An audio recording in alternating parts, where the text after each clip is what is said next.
Saint Blaise. Saint Blaise is one of the 14 holy helpers. He's an Arminian. He was a physician, and then he was elected as bishop. In the early church, of course, the situation was quite different, and typically the clergy of a certain area and the pious people would acclaim who they wanted for bishop. To be a bishop was to become a martyr.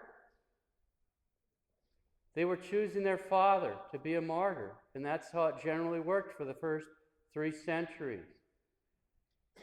It's a little different how bishops are appointed right now, but the idea remains the same. Whether or not the bishops are faithful, they're supposed to be the fathers unto martyrdom, and Saint Blaise certainly was one.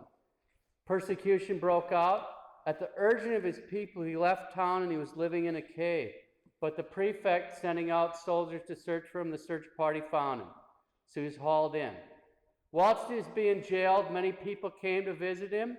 He's giving them good advice, blessing them, curing many miraculously.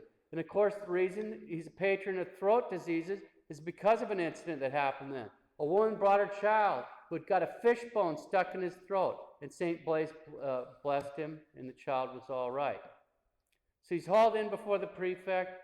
He's tortured with wool cards.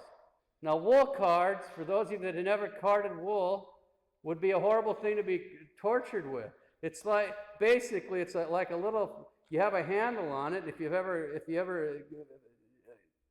carded wool, they have like so many little nails or so many little spikes that you can comb out wool straight with. So he's getting just combed with this stuff, getting shredded with these really, really sharp things.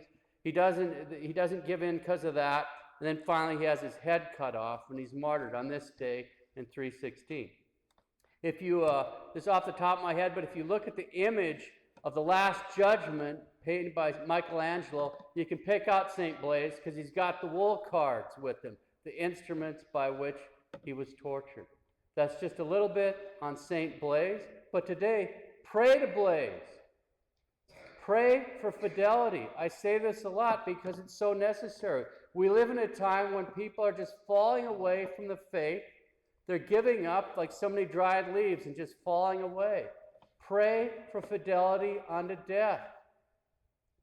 Pray that your faith be more firmly founded. Pray that your faith be the center of your life. You're going to need that grace.